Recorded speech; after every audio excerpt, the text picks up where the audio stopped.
Você já se perguntou o que acontece quando a fúria se torna uma arma? Quando a coragem transcende a razão e a história se curva diante de um único homem? Imagine um campo de batalha, onde o caos reina, o clangor do aço ecoa e o destino de impérios pende por um fio. Agora, visualize um homem, um centurião romano, que se recusou a cair, que se ergueu contra probabilidades impossíveis, não por glória, mas por uma raiva tão profunda que parecia desafiar a própria morte. Este é o eco de uma lenda, uma história sussurrada pelos ventos do passado. Que ecos do passado desvenda para você? Em 48 a.C., o mundo conhecido estava em chamas. A República Romana, outrora o pináculo da civilização, dilacerava-se em uma guerra civil brutal. De um lado, o carismático e ambicioso Caio Júlio César, com suas legiões veteranas forjadas nas campanhas da Gália. Do outro, o respeitado e tradicional Cneu Pompeu Magno, defendendo o Senado e a antiga ordem. No meio desse turbilhão, surge a figura de Marcus Cassius Scaiva, um nome que para muitos pode ser apenas um sussurro na vastidão da história, mas que para nós, em ecos do passado, ressoa com a força de um trovão. Scaiva não nasceu para a grandeza. Ele era um legionário, um dos muitos que compunham a espinha dorsal do poderio romano. Sua jornada começou nas terras frias e úmidas da Britânia, um lugar onde a névoa e o perigo se entrelaçavam. Como batedor, sua missão era adentrar o desconhecido, ser os olhos e ouvidos de César em território hostil. Solidão e vigilância eram suas companheiras, e o sussurro do vento entre as árvores, seu único confidente. Foi em uma dessas incursões solitárias que o destino de Scaiva começou a ser talhado. Ele vigiava posições inimigas, talvez navios ancorados em um estuário sombrio, quando o inevitável aconteceu. Uma emboscada. Inimigos, muitos deles, surgiram das sombras, cercando-o. Um batedor trabalha sozinho, e o número de adversários era esmagador. Para qualquer outro seria o fim. Mas Scaiva não era qualquer outro. A fúria, essa emoção primordial que mais tarde o definiria, já pulsava em suas veias. Ele lutou. Com uma ferocidade selvagem, ele abriu caminho, deixando um rastro de corpos para trás. Mas a fuga teve seu preço. Seu elmo, símbolo de proteção, foi perdido. Seu escudo, sua defesa mais fiel, foi destruído. E seu pílon, a lança romana que selava o destino dos inimigos, ficou presa no corpo de um dos mortos. Ele retornou ao acampamento, ferido, desarmado, mas vivo. E o mais importante, com a verdade. Você pode imaginar o cenário. Um soldado retornando de uma missão vital, com a aparência de quem acabara de emergir do inferno, e sem seu equipamento. A punição, na disciplina romana, poderia ser severa, talvez até a morte. Mas Scaiva, com a honestidade brutal de um guerreiro, relatou cada detalhe do que viu e enfrentou. E essa honestidade, essa bravura inabalável, chegou aos ouvidos do homem mais poderoso de Roma, Júlio César. César, um gênio militar e um líder de homens como poucos, viu em Scaiva algo mais do que um soldado. Viu a chama da coragem, a essência da lealdade. Em vez de puni-lo, César o promoveu. Scaiva, o batedor solitário, tornou-se um centurião, no comando de 80 homens. Um salto impensável para muitos, mas merecido para aquele que já havia provado seu valor contra as adversidades mais sombrias. Por quase uma década, Scaiva serviu sob a bandeira de César nas campanhas da Gália. Ele testemunhou a genialidade tática de seu general, a forma como César lutava lado a lado com seus legionários, conhecia seus nomes, compartilhava suas tendas. Não era apenas respeito, era devoção. César não era um líder distante. Ele era um deles, um irmão de armas. E essa conexão forjou uma lealdade em Scaiva que transcenderia qualquer lealdade à própria República. Quando a Guerra Civil eclodiu, a escolha de Scaiva foi clara. Ele seguiu César, desafiando o Senado e a tradição. Milhares de legionários veteranos, forjados nas mesmas batalhas, fizeram o mesmo. A lealdade pessoal a César era mais forte do que qualquer decreto de Roma. E Scaiva, com sua fúria contida e sua devoção inabalável, estava pronto para enfrentar qualquer inimigo que se opusesse ao seu general. Avançamos alguns meses para um lugar chamado de Ráquio, na atual Albânia. César e Pompeu estavam entrincheirados em uma guerra de desgaste, com quilômetros de muralhas provisórias. Pompeu, embora em desvantagem de suprimentos, possuía o dobro de homens de César. As linhas de César, esticadas para cobrir uma área maior com menos homens, eram vulneráveis.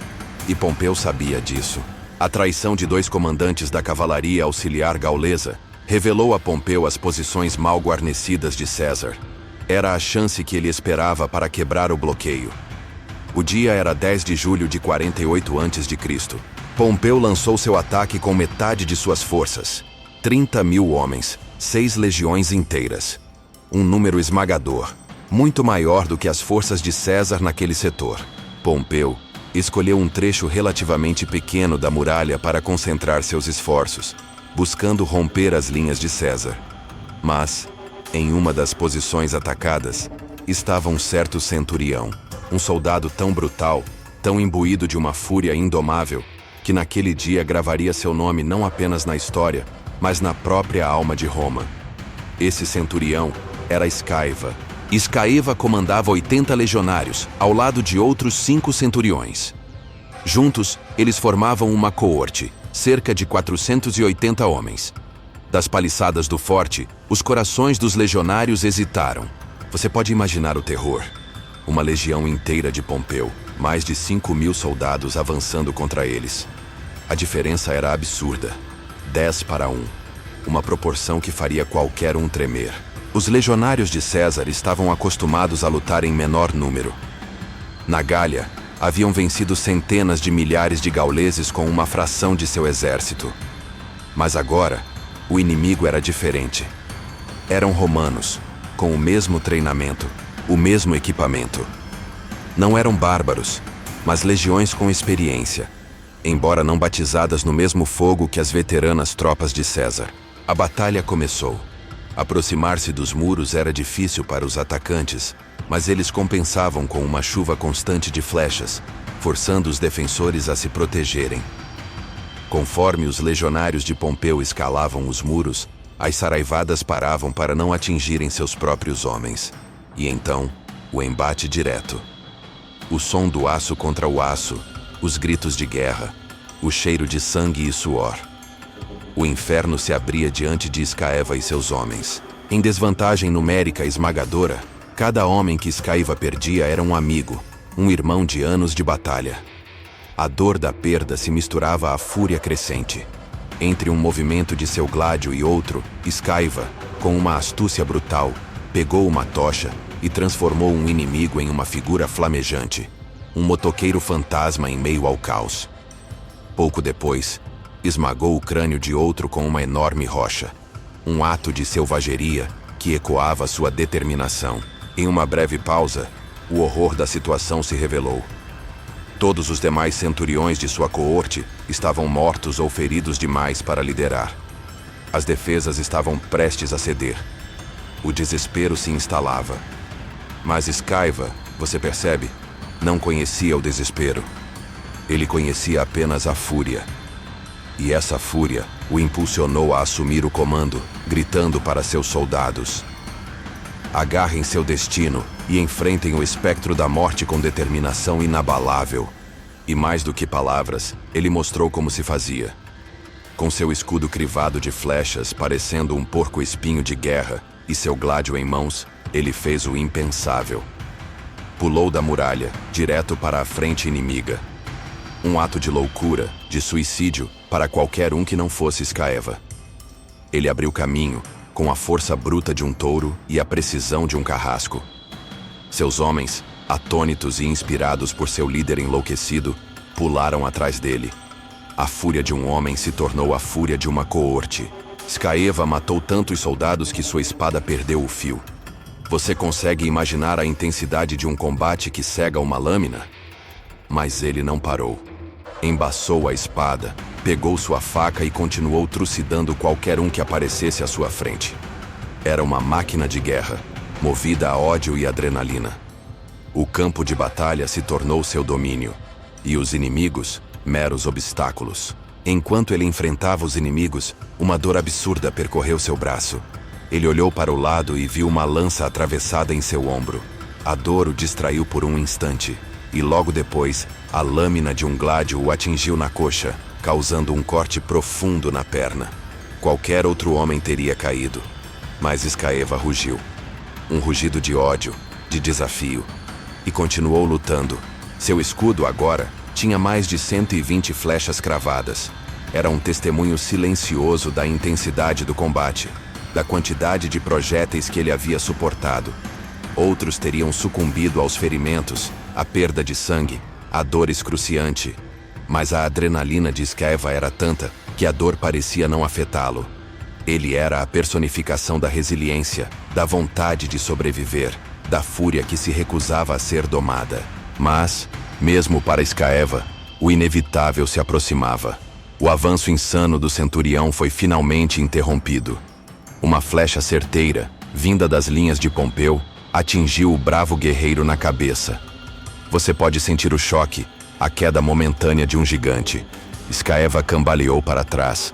O inimigo talvez pensou que era o fim, mas eles subestimaram a profundidade da fúria daquele centurião. Skaeva podia estar completamente possuído pelo desejo de matar, mas não era invulnerável. No entanto, o que ele fez a seguir transcendeu a compreensão. Os dedos de Skaeva envolveram o cabo da flecha. Com um puxão brutal, ele arrancou a seta que, por sua vez, saiu de sua cabeça levando o olho junto. Você leu certo. Ele arrancou a flecha e seu próprio olho. O olho, agora um objeto inerte, caiu no chão. E Skaeva, em um ato de selvageria que beirava a loucura, esmagou-o junto com a flecha sob um pisão. Mais enlouquecido do que nunca, ele mandou seus homens avançarem e voltou a trucidar quem quer que encontrasse. A visão de um homem com um buraco no lugar do olho, lutando com uma ferocidade demoníaca, deve ter aterrorizado as tropas de Pompeu. Mas as feridas começaram a pesar. O corpo, por mais que a vontade o impulsionasse, já não acompanhava. O equipamento, antes uma extensão de seu ser, pesava como uma âncora. Sangrando muito, o centurião finalmente caiu de joelhos devido à perda excessiva de sangue. Sem forças, soltou a faca e, em um gesto de desespero, fez sinal de rendição para as tropas inimigas. A batalha cessou temporariamente. O silêncio, talvez, tenha sido mais aterrorizante do que o próprio combate. Os comandantes de Pompeu, curiosos e talvez um pouco aterrorizados, enviaram 2 soldados para prender aquele ciclope homicida que havia aterrorizado suas tropas. Mas Skaeva, você já sabe, ainda não tinha acabado. Ele era a personificação da raiva, e a raiva não se rende facilmente. Quando os soldados inimigos se colocaram à frente dele para erguê-lo, Skaeva, com um último lampejo de sua força indomável, puxou seu gládio. Mesmo sem fio, a lâmina ainda era uma arma letal em suas mãos. Com um movimento rápido e brutal, ele atravessou a lâmina no pescoço do primeiro. O segundo soldado, em choque, não teve tempo de reagir. Usando mais a força bruta do que a lâmina cega em si, Skaeva cortou o segundo do ombro até a coxa. E com todo o ar que lhe restava nos pulmões, ele berrou para as tropas de Pompeu, um grito que ecoou pelo campo de batalha. Joelhai-vos perante César. Seus homens, que haviam testemunhado a cena, urraram em júbilo. A fúria de Skaeva era contagiante. A luta recomeçou com uma intensidade renovada. Skaeva, gravemente ferido, foi arrastado para dentro das muralhas. Milagrosamente, ele sobreviveu aos ferimentos. Naquele dia, as tropas de César perderam a batalha e tiveram de recuar. Mas não foi uma derrota total. A hesitação de Pompeu, causada pelo terror que Skaeva havia instilado, impediu que ele invadisse o acampamento vulnerável de César, temendo uma armadilha. Uma oportunidade de vitória definitiva que nunca mais surgiria. Quando a batalha cessou em definitivo, os relatos sobre a bravura insana de Skaeva já tinham se espalhado por todo o acampamento. O próprio general César foi ao local onde os soldados de Skaeva haviam defendido, um dos poucos pontos onde as linhas não haviam cedido. Seus homens contaram 30.000 flechas disparadas contra a posição que a coorte de Skaeva defendia. O escudo de Skaeva, aquele que ele carregava como um porco-espinho, Tinha mais de 230 perfurações, fossem por espada, lança ou flecha. Um testemunho silencioso de sua resistência inabalável. Impressionado, César não poupou honras. Ele promoveu o centurião a primus pilus, a primeira lança, o maior posto entre os centuriões de uma legião. Uma ascensão meteórica para um homem que, dias antes, era apenas um batedor. Além disso, Scaeva recebeu 200.000 tércios, moedas de cobre, como bônus, 3 vezes o salário anual de um centurião. E em um gesto de reconhecimento que solidificou a lealdade de seus homens, César duplicou o soldo de todos os soldados sob o comando de Scaeva, além de conceder-lhes roupas e outras honrarias. A coorte de Scaeva foi nomeada Alascaiwa, em sua honra, um nome que ecoaria nos anais da história romana. A história de Scaeva não termina em Dirráquio. Posteriormente, após a Batalha de Farsália, onde os exércitos de César finalmente enfrentaram e derrotaram de forma definitiva as legiões de Pompeu, Scaeva foi novamente promovido a primus pilus da Legião 10 Equestres, a primeira legião criada por César e a sua mais leal. Ele continuou a servir seu general com a mesma ferocidade e lealdade que o haviam tornado uma lenda. Mas o destino, como sempre, tinha seus próprios planos. Após o assassinato de Júlio César, o mundo romano mergulhou novamente no caos. Scaeva, com sua lealdade inabalável, juntou-se aos exércitos do herdeiro de César, Caio Otávio. Sob a bandeira de Otávio, Scaeva teve a chance de se vingar daqueles que haviam tirado a vida de seu general. Sua fúria, antes direcionada aos inimigos de Roma, agora tinha um novo alvo. Com sua lealdade renovada, Scaeva esteve presente nas batalhas da Guerra Civil de Otávio contra Marco Antônio e Cleópatra. Ele testemunhou a ascensão de Otávio, que após derrotar seus rivais, não demoraria a se tornar o primeiro imperador de Roma, sob o título de Augusto, que significa divino, nome pelo qual ele se tornaria mais conhecido. Scaeva, o centurião que se recusou a morrer, viu o império renascer das cinzas da Guerra Civil, moldado em parte por sua própria fúria e bravura. E Scaeva? Bem, os registros dele param por aí. Não há menção de sua morte em batalha, o que, para um homem de sua estatura, certamente teria sido registrado. É provável que ele tenha se aposentado como um veterano lendário, desfrutando de uma paz merecida após uma vida de batalhas e sangue. Afinal, depois de tanto caos, até ele merecia um pouco de tranquilidade. A fúria, que o impulsionou por tantos anos, finalmente encontrou seu repouso. A história de Marcus Cassius Scaeva é mais do que um conto de guerra. É um mergulho na psique humana, na capacidade de um indivíduo de transcender a dor, o medo e a própria morte quando impulsionado por uma emoção avassaladora. É a prova de que a lealdade, a fúria e a coragem podem, de fato, mudar o curso da história. Ecos do Passado continuará a desvendar essas histórias, esses sussurros do tempo, para que você possa sentir a intensidade do que foi, do que é e do que sempre será. Se você se sentiu arrebatado por essa jornada, se os ecos do passado ressoaram em sua alma, deixe sua marca. Curta este vídeo, inscreva-se no canal e ative o sino de notificações para não perder nenhuma de nossas próximas explorações. Juntos, continuaremos a desvendar os mistérios que o tempo tentou apagar. Até a próxima, e que os ecos do passado guiem seus passos.